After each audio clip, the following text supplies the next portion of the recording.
Assalamualaikum warahmatullahi wabarakatuh. Waalaikumsalam. Terima kasih kepada Bapak Ibu atas kehadirannya hari ini. Terima kasih. Tidak lupa kepada Allah Subhanahu Wa Taala yang memberikan kesehatan, rahmat kita dapat berkumpul hari ini ya. Terima kasih waktu kesempatannya. Mohon atas waktu saya minta. Hari ini saya akan memaparkan tentang kebutuhan dasar dari peserta didik. Kebutuhan dasar peserta didik itu ada 5 ya Ibu. Dasar yaitu 1 bertahan hidup, yang kedua kasih sayang dan rasa diterima, yang ketiga kebebasan, yang keempat kesenangan, yang terakhir penguasaan. Oke, mau di scroll. Oh iya. Nah ini ya, maaf ke bawah. Ke bawah lagi. Ya, kebutuhan bertahan hidup yang ini ke atas. Kebutuhan bertahan hidup adalah, kebutuhan bertahan hidup adalah kebutuhan yang bersifat fisiologis untuk bertahan hidup, misalnya kesehatan, rumah, makanan. Jadi peserta didik itu kita harus dipetakan dulu kebutuhan peserta didik itu seperti apa. Jadi untuk agar kita bisa memperlakukan nanti jika seperti bagaimana. Kebutuhan biologis sebagai dari kebutuhan hidup yaitu meliputi akan perasaan amannya, perasaan tenangnya gitu ya. Nanti yang selanjutnya kebutuhan akan kasih sayang dan rasa diterima. Ini ya kebutuhan untuk diterima. Kebutuhan ini berupa kebutuhan psikologis. Jadi bagaimana anak itu hubungan koneksi sosial di keluarganya, di masyarakatnya, dan di sekolah ya. Ini harus diperhatikan dulu bagaimana kan anak kadang anak yang satu dengan anak yang lain suka butuh kasih sayang berbeda ya. Ada yang kekurangan di rumah, di sekolah saya perhatian. Begitu nggak Ibu Bapak? Nah, saya perhatian. Ada yang terlalu lebih di rumahnya kasih sayangnya, di sekolahnya terbawa jadi manja, jadi bagaimana menguasai temannya gitu ya. Jadi ini merupakan dasar bagi kita dalam memperlakukan nanti terapi dalam anak, memberikan kegiatan pembelajaran. Selanjutnya yaitu penguasaan atau kebutuhan pengakuan atas kemampuan. Nah ini ya bahwa anak itu ingin pengakuannya akan kemampuannya, akan diakui gitu prestasi keterampilannya. Kadang kan kalau anak SD tuh sedikit-sedikit minta dinilai gitu ya, dinilai gitu. Bu ini aku pengen dinilai kadang gini, aku udah mengerjakan tugas tapi tidak ada nilainya. Berarti itu contoh anakku tidak ada kebutuhan pengakuan atas kemampuannya. Walaupun hanya berupa dikasih tanda tangan atau paraf, berarti anak tuh sudah diakui akan kemampuan atau keberhasilan dalam belajarnya. Nah selanjutnya tentang kebebasan atau kebutuhan akan pilihan.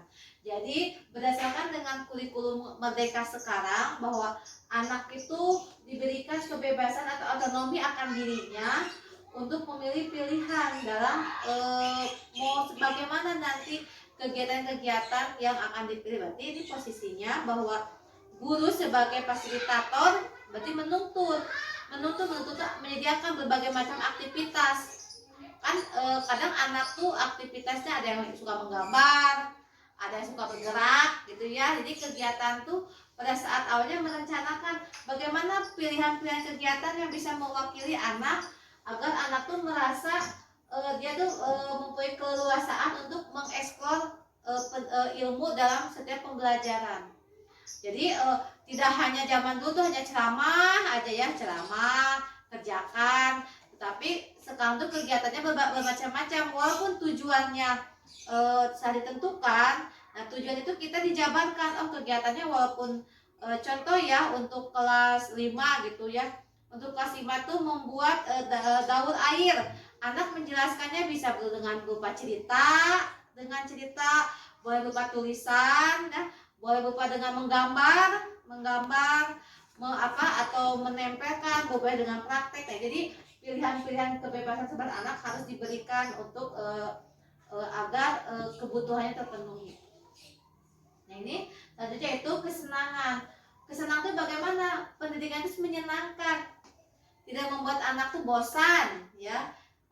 kesenangan bermain, tertawa, bahagia di kelas itu. Jadi tugas guru tuh meramu pembelajaran terus menyenangkan, jangan ceramah kerjakan gitu ya anak teh begitu aja, tapi harus menyenangkan, harus dengan teknik-teknik pendekatan-pendekatan sambil bermain dan belajar agar kebutuhannya itu anak itu akan terpenuhi. Selanjutnya, nah ini ya selanjutnya ya itu 5 kebutuhan dasar ini. Nah ini lingkar kebutuhan dasar, rasa diterima, disayang, bisa. Jadi ini ibu bapak nanti ibu bapak bisa di sini mewakili setiap anak. Di sini di catatan pribadi kita. Jadi bagaimana anak itu rasa diterima, disayang, itu di situ yang 5 tadi. Oh anak ini catatan pribadi ya, anak ini rasa disayangnya seperti begini ya. Jadi sebagai acuan kita dalam memperlakukan setiap anak berbeda ya Bu. Oh kalau ini rasa disayangnya tuh kurang di rumahnya, berarti perlu perhatian.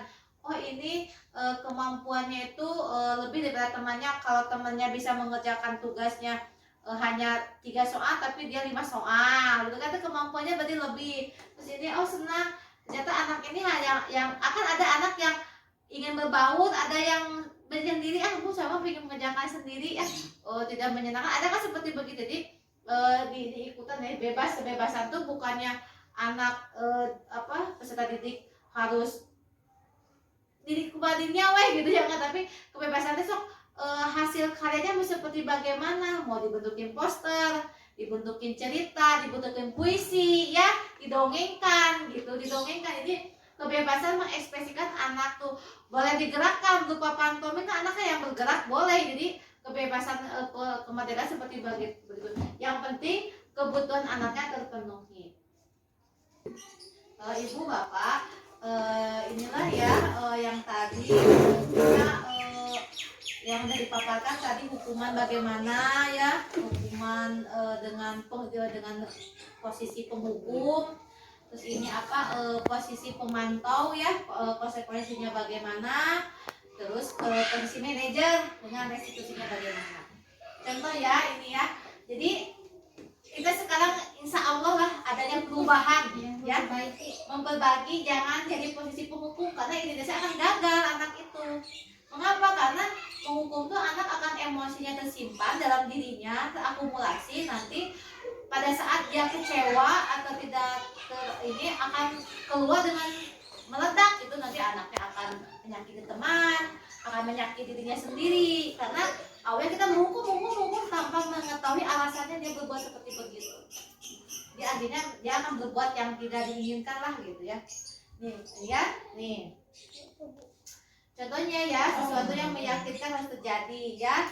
Kalau konsekuensi ini sudah terjadi, di konsekuensi seperti ini ya. Jadi kalau ini pada pemantau ya, karena ada seperti ini, jadi anak mengetahui. Apalagi kalau restitusi ya, bisa anak memilih, karena anak yang memberikan pendapat. Jadi oh ini dia tahu, kalau saya berbuat seperti begini berarti akan ada dampak yang tidak baik terhadap saya. Nah ini tidak nyaman untuk jangka waktu panjang, karena kan terakumulasi disimpan. Abdi salah deuinya cibudak teh ya. Abdi deui ya. Nah ini kalau konsekuensi jangka waktunya pendek, karena dia udah tahu oh ini kesalahannya seperti ini. Jika melanggar ini konsekuensinya ini. Ya udah, pada saat itu anak akan terselesaikan ya. Karena sudah dia udah menyadari. Nah, ini kalau ini menguatkan. Jadi pada saat anak nggak mau berbuat lagi karena saya udah berjanji pada diri sendiri gitu ya, udah memahami bahwa memberikan alasan bahwa berbuat yang tidak baik ini akan menghasilkan tidak baik juga buat saya, kerugian buat diri saya. Jadi akan panjang nanti. Jadi anaknya sebelum berbuat tuh akan berpikir dulu, oh ternyata ada dampaknya terhadap diri saya gitu ya. Jadi ini menguatkan dirinya. Beda dengan menghukum, tidak nyaman, tetapi kalau restitusi menguatkan gitu ya. Contohnya ini ya, nih ya, emang ini mendapat keadilan, tetapi kan keadilannya tuh yang membenarkan yang salah satu pihak yang bagi orang yang pembuat hukuman, tapi yang dihukum merasa dirugikan gitu ya. korban ini, oh ini ya ini bisa ya korban bisa diabaikan, apa korban mendapat ganti, maksudnya itu jadi ada solusi gitu, solusi bahwa dari kesalahan itu oh ternyata tuh bisa digantikan dengan rasa dengan tanggung jawab, akhirnya bertanggung jawab, akhirnya jadi mandiri, mengetahui dia bahwa itu tidak baik, jadi bagus gitu ya. Ini kalau ini penghukuman, betul nggak murid akan disakiti kalau akan dihukum? Apalagi hukuman fisik sama verbal, betul ya? Iya. Iya, disakiti, apalagi suruh kamu terlambat keliling sana 5 keliling di apa? Di lapangan gitu. Udah tahu fisiknya akan tersakiti ya, dia lari, hatinya tergores gitu ya. Udah mah di rumah, makanya dia telah patuh, siapa tahu dia membantu ibunya jualan dulu. Ya, ataukah dia malamnya sudah sesuatu yang dia udah menunggu yang orang tuanya yang sakit, kan kita nggak tahu pada sekolah malah disakiti oleh gurunya ya, dihukum fisiknya, terus dimarahi gitu ya, telat gitu ya, mau jadi apa nanti udah besar sekali gitu guru tuh ya. Ya berubah ya ibu ya, perubahan yang memperbaiki ya nih ya. Ini kalau konsekuensinya ya tidak nyaman, tapi dalam jangka pendek itu tidak nyaman. Oh iya aku tuh gimana ya, aku ada nggak anak yang suka begitu, bu aku salah ya bu ya, suka gitu, ada nggak di kelas? Bu ada ya bu, aku ya salah ya bu ya, tidak nyaman tapi jangkanya pendek yang bu tuh maafin ya bu, jangan marah ya bu ya, suka gitu kan kalau anak SD ya gitu tuh ya, karena tahu konsekuensi dalam dirinya, tapi jangkanya pendek karena kedepannya dia ini gitu ya, ngomong ini. Kalau ini tetap ya mendapat penguatan kalau tadi, karena anaknya udah distabilkan identitasnya, udah diketahui alasan untuk membuat kesalahan itu apa, langsung diberikan solusi. Nah begitu ya ibu ya bapak, semoga kita tuh dalam menciptakan disiplin yang positif, mau di sekelas, di dalam kelas ataupun di luar kelas, tetapi masih berkaitannya dengan kegiatan sekolah, masih berkaitan dengan jam pembelajaran, kita harus menguatkan disiplin-disiplin yang positif terhadap anaknya.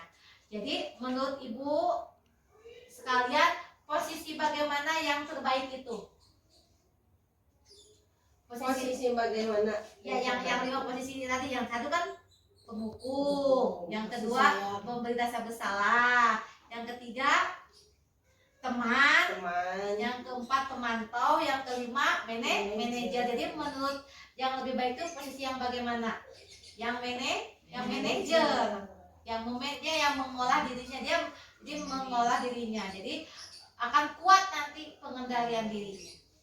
Ya, terima kasih. Nanti kita selanjutnya akan menonton dalam penerapan segitiga restitusi ya terhadap putra putri di sekolah kita.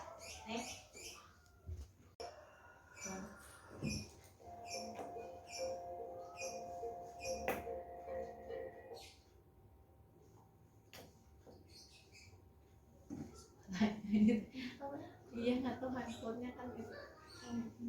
Sedikit. Untung itu bukan prosesnya. Ya, ini ya salah satu contoh kasus yang bisa jadi contoh buat kita nanti dalam posisi guru kontrolnya di mana. Silakan ibu, mangga kita telaah bersama-sama yuk. Oke, siap. Ya mangga. Ya, sekarang begini.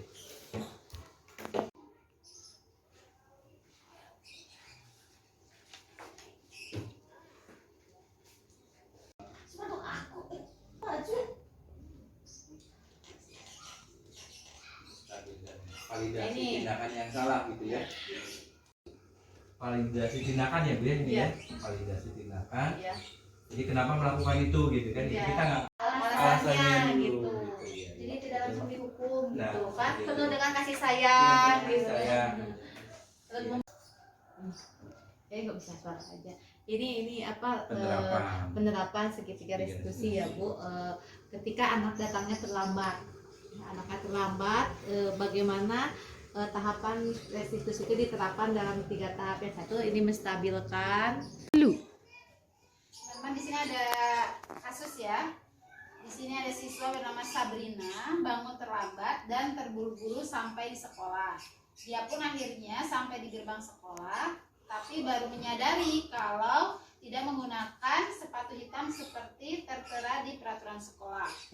Di depan pintu kelas, Pak Lukman memperhatikan sepatu Sabrina yang berwarna coklat. Sabrina berusaha menjelaskan bahwa dia terburu-buru dan salah mengenakan sepatu. Pak Lukman menanyakan Sabrina apa peraturan sekolah tentang seragam warna sepatu. Sabrina menjawab sudah mengetahui sepatu harus berwarna hitam, namun terburu-buru dan salah mengenakan sepatu. Selain itu,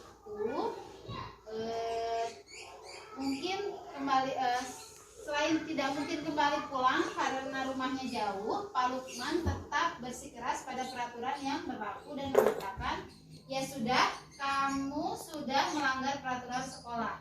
Kamu salah, sudah terlambat. Salah pula warna sepatunya. Segera buka sepatumu kalau tidak bisa mengenakan warna sepatu sesuai peraturan. Sabrina meminta maaf dan memohon kembali kepada Pak Lukman agar tetap dapat mengenakan sepatunya dan berjanji tidak akan mengulangi kesalahannya. Namun Pak Lukman tidak mau tahu. Tidak, kamu telah melanggar peraturan sekolah. Kalau tidak sanggup ambil sepatu di rumah atau diantarkan sepatu ke sekolah, ya sudah, kamu tidak bersepatu saja seharian di sekolah. Sekarang copot sepatumu dan silakan belajar tanpa sepatu seharian.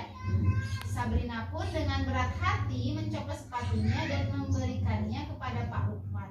Seharian dia tidak berani berkeliling sekolah karena malu dan lebih banyak berdiam diri di kelas tanpa alas sepatu. Nah, bagaimana itu Ibu Bapak Pak Lukman ini? Posisinya di bagian apa?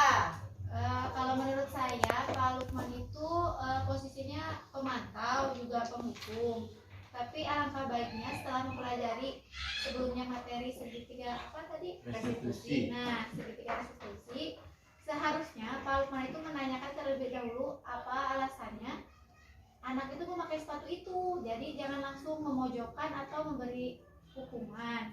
Nah, kan udah diberikan alasan karena terburu-buru dan kesiangan. Alangkah baiknya Pak Lukman itu sebaiknya memberi rasa nyaman terlebih dahulu. Jadi jangan langsung memojokkan sehingga anak itu ketakutan dan merasakan bersalah. Tuh, menurut saya. Pak Lukman ini baik atau tidak? Ya menurut saya setelah mempelajari materi itu kurang baik gitu karena langsung menghukum gitu. Tetapi menurut Ibu Bapak posisi pemantau itu perlu tidak? Perlu, sangat perlu. Karena kalau misalkan tidak kita pantau juga anak-anak bisa lepas dari peraturannya, biar mereka bisa sesuka hatinya saja tidak mengikuti peraturan yang ada di sekolah. Ya, takutnya malah kalau misalkan tidak dipantau anak itu memakai apa yang lebih nyaman tapi tidak sesuai dengan peraturan dari sekolah. Jadi permasalahan di sini itu Pak Lukman tidak menstabilkan identitas dulu ya, langsung aja ya. Walaupun posisinya bagus ya mengikuti peraturan, tetapi anaknya tidak distabilkan. Tapi anaknya udah memberikan alasan ya, bagian validasi kesalahannya sudah ada ya alasannya. Tetapi menstabilkan identitasnya tidak ada ya. Jadi ini seperti jadi ada dua posisi Pak Lukman itu ya, pemantau dan hukum, betul kata Ibu Meli tadi ya. Tapi itu yang tadi teh si anaknya bilang ke si bapaknya gitu, kasih alasan kalau dia kesiangan terus ngambil sepatu yang mana aja teh dia ngasih tahu ke bapaknya yang tadi.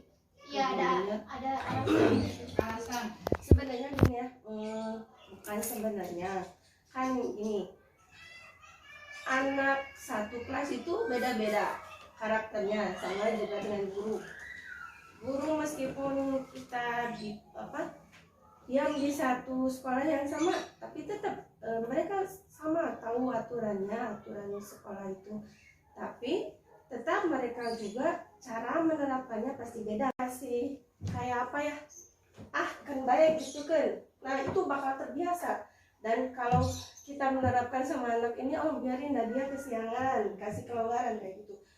Terjadi kesalahan lagi sama anak yang lain, Pak, kemarin juga anak yang itu nggak diapa-apain berbuat salah.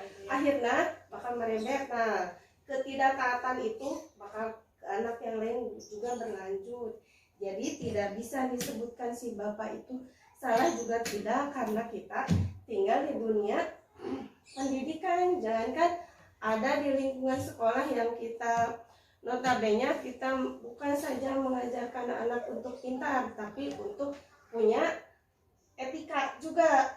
Bukan saja disiplin, tapi anak juga diajarkan untuk punya perilaku yang baik, gitu ya.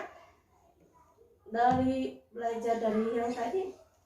Bukan salah ya, kurang tepat aja apa yang dilakukan sama Pak Lukman tadi ya. Jadi bukan benar atau salah, tapi kurang tepat ya, kurang tepat untuk menyikapi permasalahan atau kasus ini ya. Adanya peraturan harus diikuti. Berarti posisinya Pak Lukman itu lebih ke tegas ya. Iya.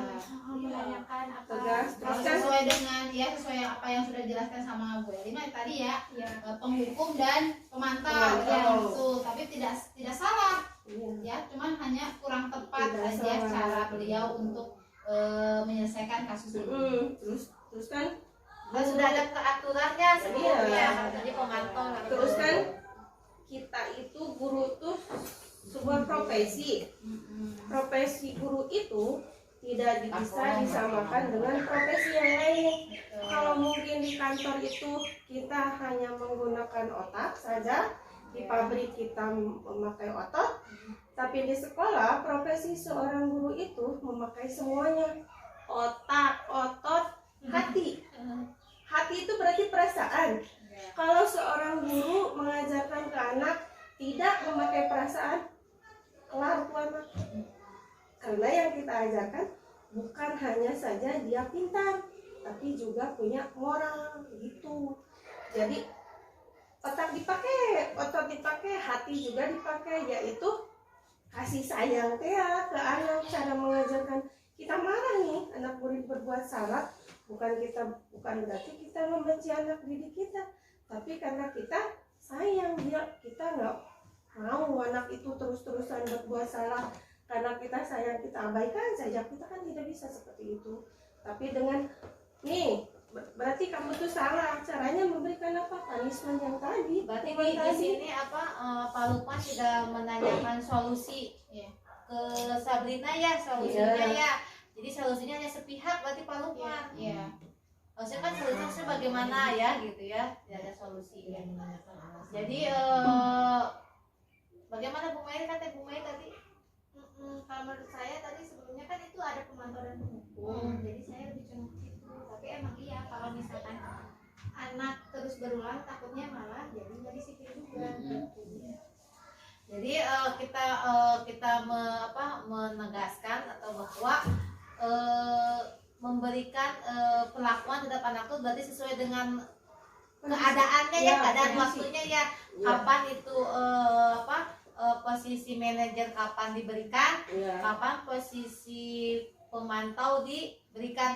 Yang penting kita harus menghindari posisi penghukum kalau bisa ya, penghukum langsung mah gitu ya. Tapi kalau perpaduan antara pemantau dengan manajer lebih bagus ya, teman dengan pemantau lebih bagus ya, teman dengan manajer lebih bagus. Begitu ya Ibu. Ibu terima kasih atas analisanya ya. Semoga ada ilmu buat kita ke depannya ya, untuk memahami peserta didik dalam memperlakukan ya disiplin positif di sekolah. Terima kasih. Pendapatnya, analisanya ya. Semoga mendapat ilmu yang luar biasa untuk guru-guru SDS Sapan 3 yang hebat dan luar biasa. Ayo, terima kasih semuanya. Sampai jumpa lagi. Ya. Semoga kita menjadi guru yang hebat untuk kemerdekaan belajar.